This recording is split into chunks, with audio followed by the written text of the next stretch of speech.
Good afternoon. It is May the 12th, 2025. My name is Eric Settle, and I'm here with my co-host, Rafe D'Amico. And today is episode number 9 of Pinot and Policy. Hey, Rafe, how you doing today? Doing pretty well, Eric. Thanks. How are you doing? Not too bad. Spring has finally sprung in the Delaware Valley. It's exciting to be back. We took a couple of weeks off, and the world continues to turn. Just as an outset, let me remind you that the views that are expressed are the views of mine alone, and not the law firm of Royer Cooper Cohn and Braunfeld LLC, where I have enjoyed several months of employment following my time as candidate for Pennsylvania Attorney General. Yeah, I could say the same. We're unique views, not expressed views of anybody else that I'm associated with. Take full responsibility for our actions, right? And I guess a belated Happy Mother's Day. Everybody's coming off of Mother's Day yesterday. Today's Monday. So Happy Mother's Day to all moms watching. Thanks. Whether it's Mother's Day or not, all moms are amazing. So got to give them their kudos. No, it is a nice day, and I was with. I didn't have a chance. I was actually traveling yesterday, back from Boston from a wedding, so I wasn't with my mom, but I had the other mom, otherwise the mom of my kids, with us. So had a chance to celebrate Mother's Day there. So, Now, do you think that the Trump administration tried to fly these like new announcements with China and the sort of backpedaling of some of the tariffs there under the radar because it was a Mother's Day weekend and not many people paying attention? I mean, obviously the market is paying attention today; it's reacting positively. But yeah, for our viewers, listeners that are not familiar with what the announcement was, Eric, what exactly? Share with everybody yeah. what happened. So the Treasury Secretary Scott Bessent and I guess the Finance Minister of China announced early this morning that they had come to an agreement to roll back somewhat the very serious tariffs. I think the United States had placed 145% tariff on Chinese goods, and I think they had placed 130% tariff on our goods, which really was, causing a problem. And they rolled it back. I think now it's like 30% on Chinese goods and 20% on American goods. But the capital markets reacted very positively today. Last I checked, the Dow was up about 1,000, and the other indices were up similarly. Look, it's a really good sign that the Trump administration is working towards trying to create better trade arrangements around the world. Obviously, all of this that began on what was called Liberation Day in April has caused somewhat of a disruption to the global economy.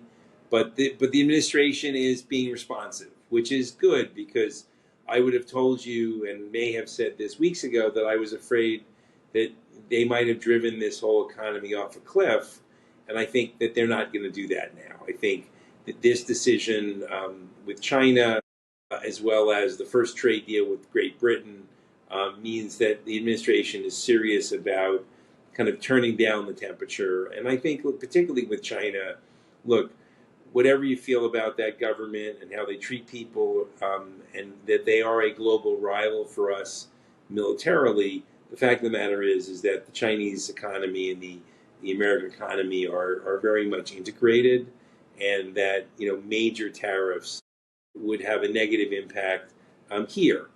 It would have an impact there as well, but at the end of the day, I think about the impact on Americans, and I think this is a good step forward towards sort of normalizing our relationship, and hopefully it keeps going. Yeah, I mean it is a 90-day respite, right? To kind of give them runway to get a more official deal cauterized. But I think what was interesting, from at least from what I heard with the initial announcement from Scott Bessent, was that both sides agreed that they're not looking to completely unwind and like disengage and have completely separate trade deals, and to essentially fully unwind globalization as we know it. hitting the reset button, yes, but I think both sides are trying to find a deal that is mutually beneficial, which, hopefully that's what we see more of as opposed to this attitude of like you only have a winner and a loser in a negotiation, right? And in a trade deal. So that at least we'll see how things land, right? But at least if the intent is for both parties to walk away feeling good and for both countries to walk away having some puts and takes, then like, that's a good thing for everybody and a deal with that everybody can go home and feel proud about and tout to their people and hey, you can have two winners in a situation like this. It doesn't Right. have to be binary. Right, and it may be, look, as like a lot of things with, initial announcements through the Trump administration, sometimes if you give it a little bit of time, who knows, maybe some of this stuff will benefit the American economy. Look, there's no question that everybody agrees that, having more manufacturing in the United States, having America being able to export its products around the world is an important goal.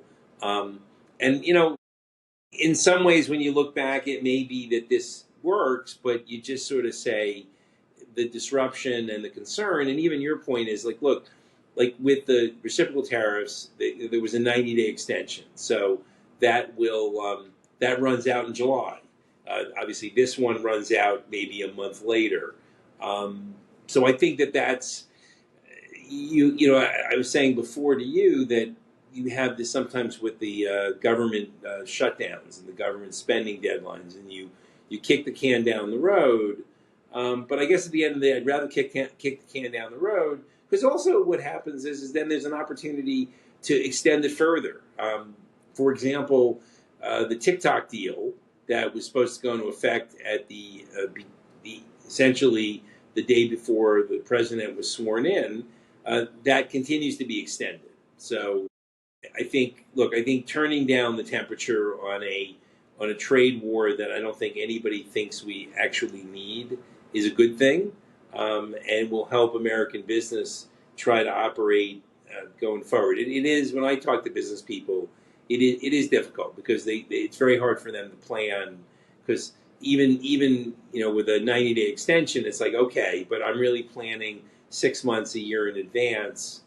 And so particularly with Chinese goods, there's a lot of stuff that comes in seasonally for the Christmas season, and it's now when things are being ordered for Christmas. Yeah, I think July is the big date for Christmas orders. So hopefully things get a little bit more resolved before that. I mean, we're already halfway through May. That gives us June. So that is well before this 90-day deadline. But hopefully things get done. I mean, these are complicated issues with lots of layers, and you throw one pebble into the pond of this trade deal, and you're going to get a pretty significant ripple effect. So it's all these pebbles and stones that are getting thrown into the deal, and there's a myriad of ripple effects that have to be accounted for. And typically, the calculus on those take months, if not years, right? So 90 days, I think, from a lot of experts' opinion, is a very short period of time. It's a blink of an eye. But hopefully, we get a deal, and if we do, maybe it's the work or the results of work that has already kind of been in the pipe for some time. Like I feel like these things are being analyzed from multiple different directions and various vectors over the years with different people. So hopefully the experts are sitting at the table, and we can have what would be not only a fruitful deal for the U.S. and China, but and I hate to use the phrase trickle down because of all the connotations it comes with, but one that probably nonetheless would have a significant trickle down effect for a lot of other countries and cottage industries. Well, that's the hope. And, it's interesting because, one of the things that we try to talk about on this podcast is wine. And the absence of the tariffs on wine has helped to allow. There hasn't really, I haven't really noticed any huge changes in prices in terms of imported wine. And have you seen anything? Yeah, I had a gorgeous Northern Rhone wine this weekend at a great Philly restaurant called Vernick. We always say that, hey, if Michelin was rating restaurants in Philadelphia, Vernick is, besides a number of other ones, Vernick is probably one that would at least be a strong candidate for a star. I know that's in the works. Michelin rating They just restaurants. announced they just announced it today that Michelin is going to be doing like a Northeast cities guide that will include Philadelphia as well as New York and Boston, and I'm excited about that. I think as everyone knows, Philadelphia is a real foodie city, and Michelin stars make a difference for tourism. In fact, I was reading an article about this coming that it really is the city tourism bureaus that often give promotional dollars to the Michelin guide to say, why don't you come here? There is a bit of pay to play, right? It's not the restaurants themselves aren't paying to have the stars, right? You get the judges that come in are not being paid by certain restaurants. There's no like bias that comes there, but you are 100% correct in the sense that the judges have to be invited, and to be invited, there's a cost to it, and it's usually the tourism industry of a given city that is, paying for that cost. But it does exactly what you said it does. I mean, I'm a direct result of. And at the end of the day, this is marketing, right? This was Michelin Guide coming from Michelin Tires, encouraging people to take road trips. And if it was like, is a restaurant worth stopping by a certain destination? Is it worth you stopping your road trip to visit this specific destination? And if you got a certain amount of stars, it almost means like they're arguing that you should go out of your way to Well, drive in to fact, this in restaurant, fact, Rafe, the three ratings are: 1 star is worth a stop, right?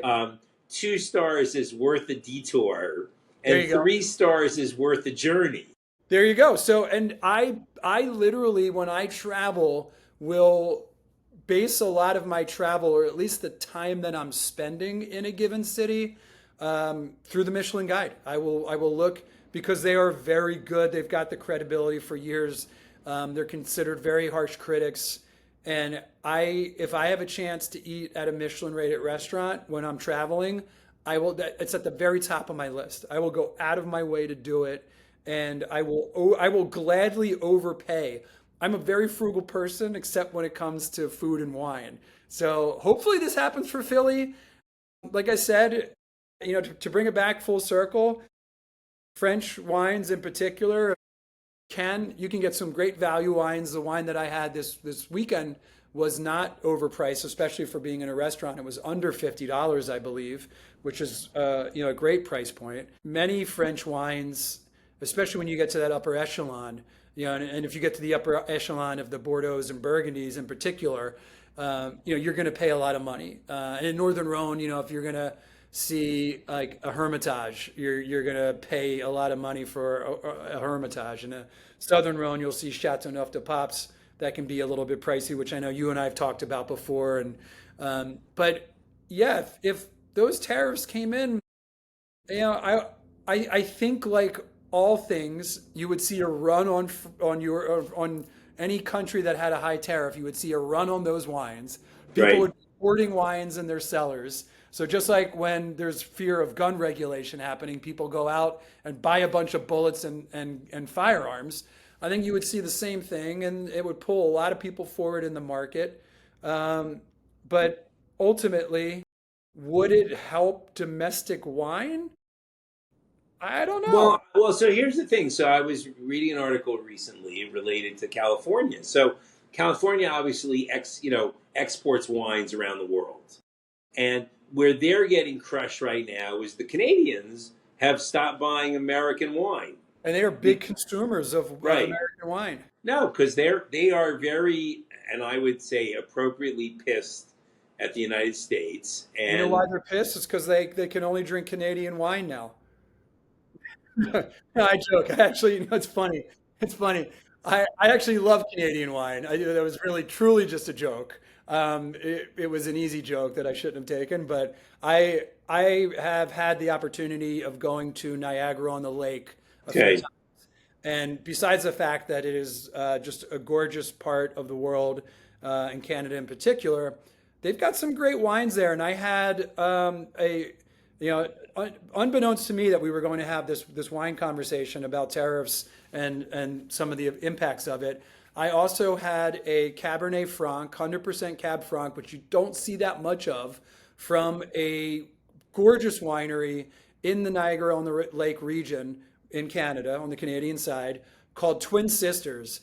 And it is, besides the fact that they are making some beautiful wine, the scenery there, the winery itself, they've invested a ton of money in. I mean, it's one of those like beautiful estates with rolling vineyards, and they've got this like gorgeous tasting room that's this like very the beautiful architecture with the way that it was built, and the decor inside.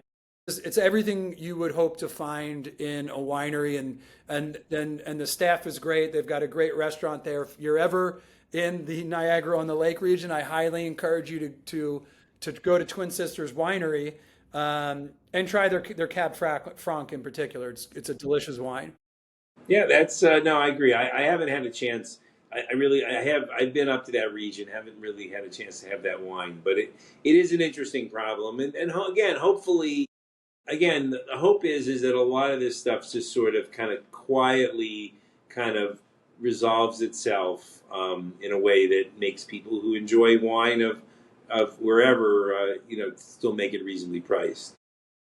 So speaking of wine, let's make a hard turn to our new pope, um, uh, Cardinal Prevost from Peru, and by way of the Vatican. It's interesting. We've taken a few weeks off, and I forget whether or not Pope Francis had left us. I know we had talked about what a great moral leader he was, and it seems like they found someone to replace him. That for those of us in the United States, particularly those of us in the mainline Delaware Valley, are excited as a class of 1977 at Villanova University. I know they're very excited.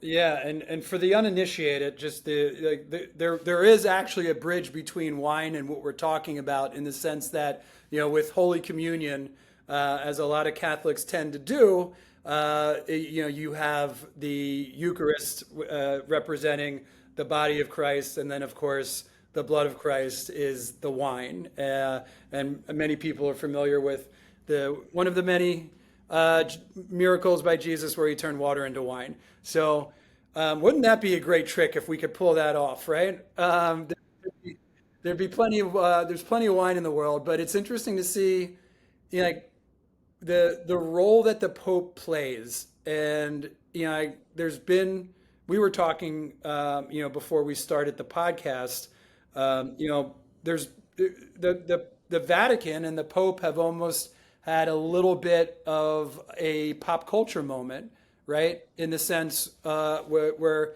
I believe the film is titled Conclave, right? And I don't recall which streaming platform it's on. Maybe you're more familiar. I think it was on Peacock.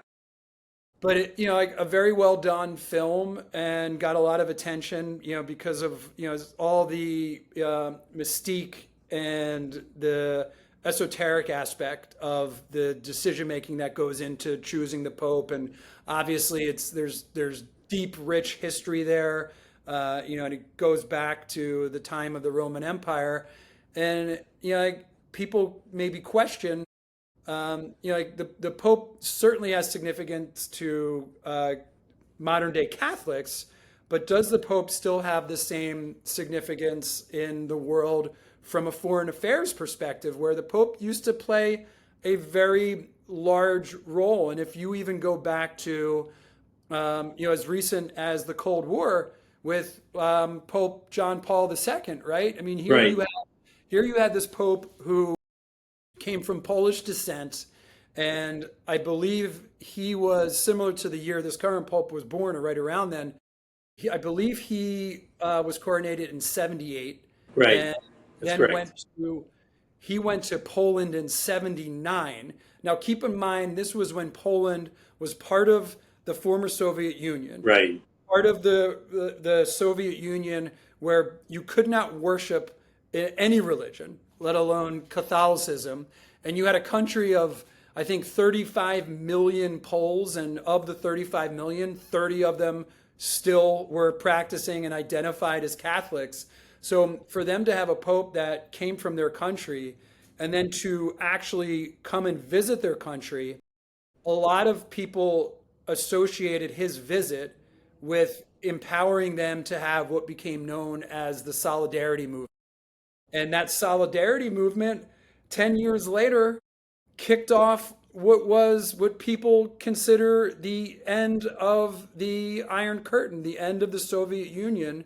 In 1989, the Solidarity Movement became so large that the local government there of was just a local government of the Soviet Union actually had to stand down, and instead of having like Tiananmen Square moment of the military potentially firing on all these protesters, it was incredibly peaceful, and it allowed them to have the first democratic election in generations, and that was the first domino that fell in the Soviet Union ultimately collapsing, because then you saw all the Baltic states start to come away. You saw the wall come down. East Germany, fell and Germany became one.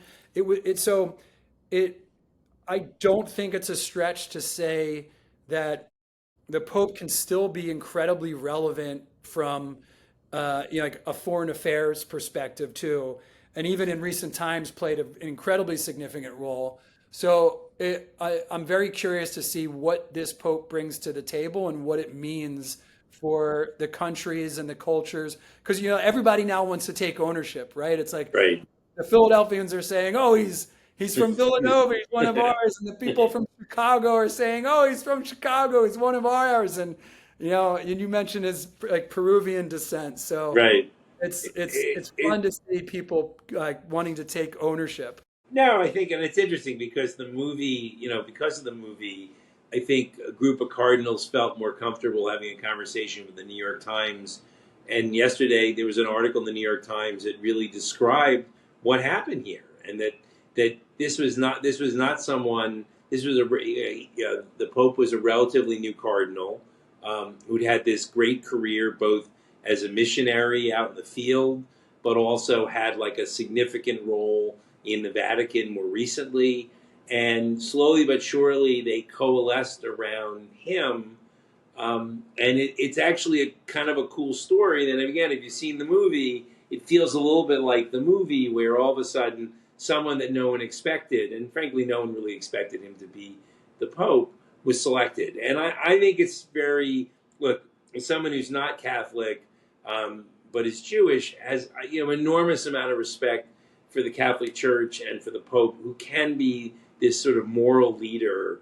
And we're excited about what he can do, but also I think to your point, we all feel a little bit, a little closer to this person because he is an American, because he did grow up, in this country, and I think it's great, and it's always interesting too to see, again, he selected Leo. He's Leo the 14th. Leo the 13th was apparently a very long-serving pope around the turn of the 20th century, who sort of led the church into a modern era. Really was that pope who went from the time when the pope was still kind of almost like a military, political leader, to kind of a moral leader.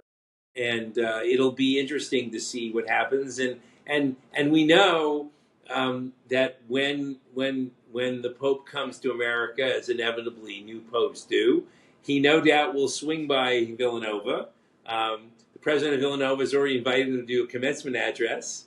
Apparently, the Pope texted. He says, "Not sure that's going to happen next year," which even just this idea that So it's exciting, and I think for people in my family who are Catholic, they're excited, and really from the public service perspective, because Augustinians, which is the order he's in, is an order that really focused on service, and so I think it's an exciting moment for that group of Catholics, and I think Catholics in general are kind of proud of who's coming, and again, he seems to have enough of a worldview that it should be good, and as some people have said, maybe a counterpoint to President Trump on some issues, and may be able to communicate to the president in ways that other popes can't, because he is an American and English is his native language, and so we'll see. It's certainly a moment in kind of world history that we all got to witness. It's actually interesting. I was at the Truist Championship in Philadelphia on that day, and when people's phones started blowing up about there was white smoke, and then an hour later it's like, oh, he's from Villanova. Oh my God. And it was actually sort of funny. It reminded me of a moment as an Eagles fan when Michael Vick was signed as an Eagle, and that was a big controversy in some ways. Michael Vick, for those of you who aren't familiar, was a very popular, very successful quarterback who unfortunately got himself tied up in kind of a dogfighting scandal, had to go to jail for a few years, was out of the league, and the Eagles sort of, because I think the Eagle, Andy Reid and Jeffrey Lurie are believers in second chances, sort of said, hey, why don't you come play for us? And people are sitting in the stands. There was a preseason game, and all of a sudden, people's phones were lighting up, and it's like, what? Michael Vick's coming to the Eagles? What? How is that possible? So it was fun to be out there to just react with just people being out there in a parade. Well, the country has decided to give President Trump a second chance here with a second term. Very, very much part of Christian doctrine and Catholicism as well, which is, as we know, a part of Christianity. But you look at the demographics of it. There are roughly 1.4 billion Catholics in the world, of a world of 8.2 billion. So it's a significant population of the world. We know there's a lot of Catholics in Latin America, South America, but there's a lot in the U.S. too, and there's certainly a lot of Christians in the U.S.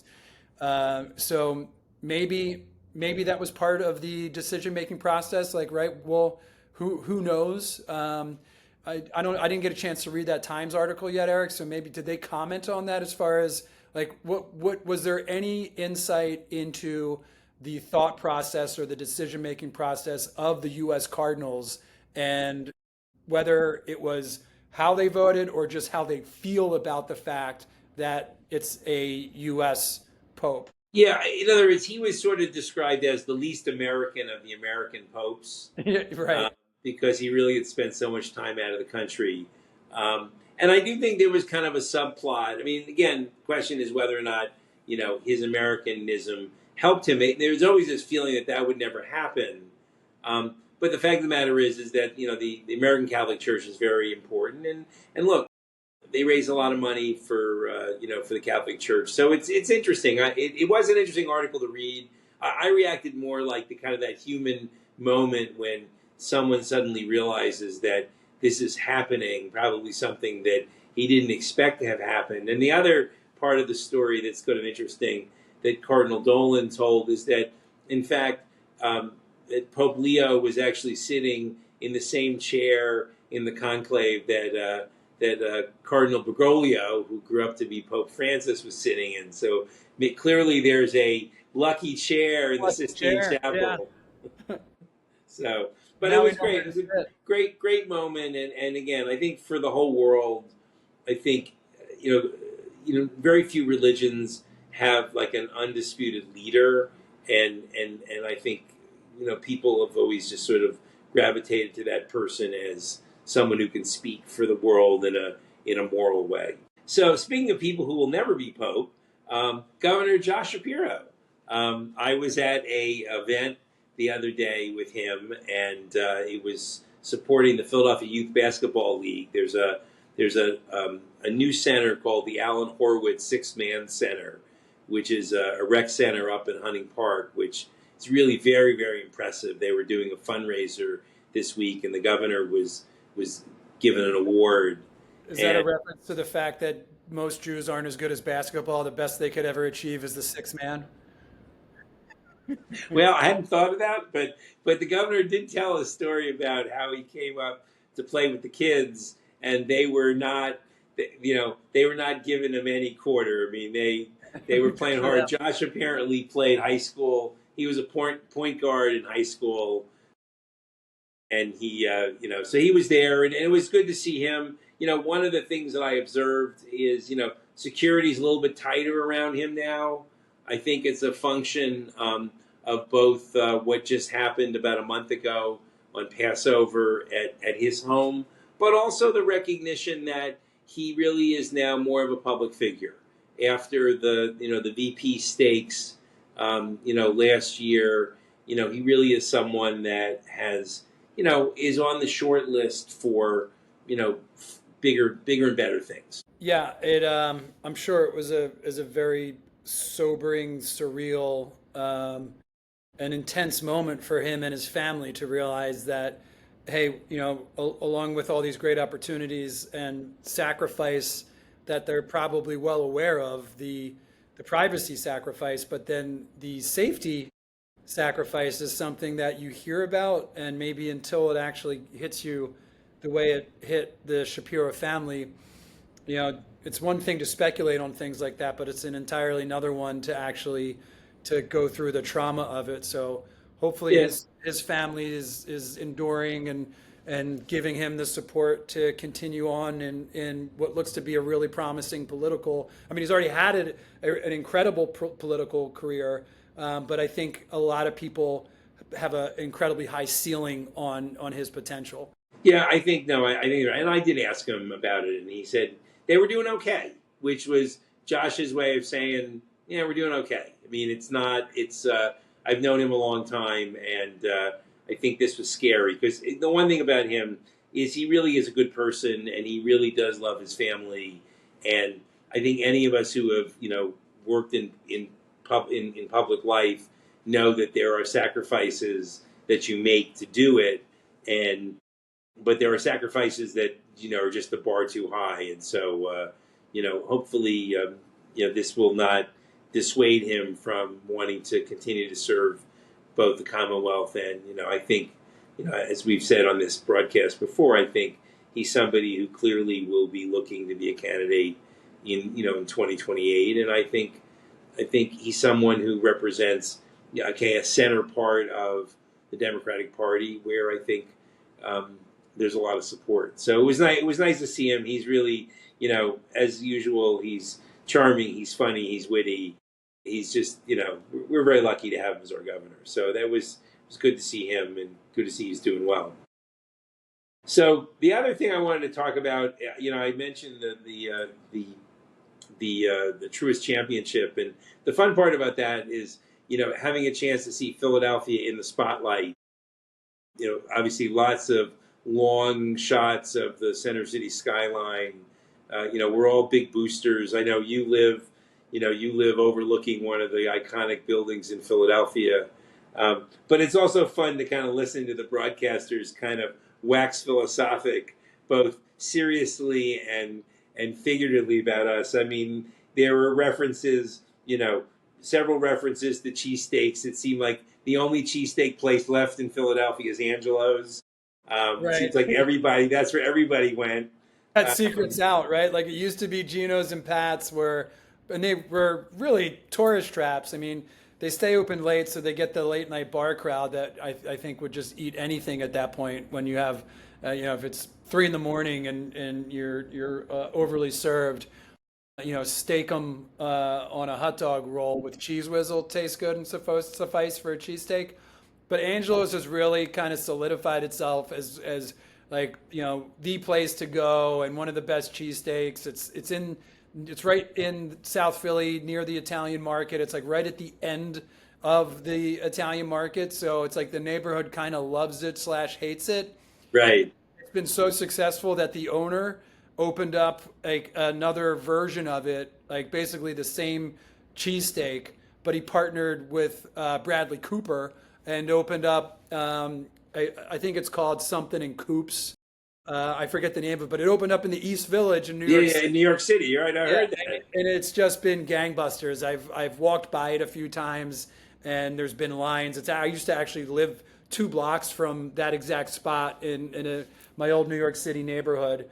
So it's like part of me loves to see the fact that there's like a true, authentic Philly cheesesteak in another city, especially New York. But then at the same time, to go back to what you were talking about with the way the rest of the world views Philly, and we could tie this back into our Michelin star conversation. It's like I feel like the world, or the U.S. at least, and especially the sports world, views Philly as this, like they're these like real scrappy, tough, sports fans that are overly passionate about their Eagles, and they do obnoxious things like throw batteries at Santa Claus and ice snowballs and like, but hey, at least they've got great sandwiches, right? It's it is kind of it is. You're right. I mean, it's a funny thing. I mean, I joked, that right. Other comments on the broadcast, it was rainy on Friday, and they're talking about it can't be any worse than a December game at Lincoln Financial Field. But my favorite was as Seb Straka won the tournament.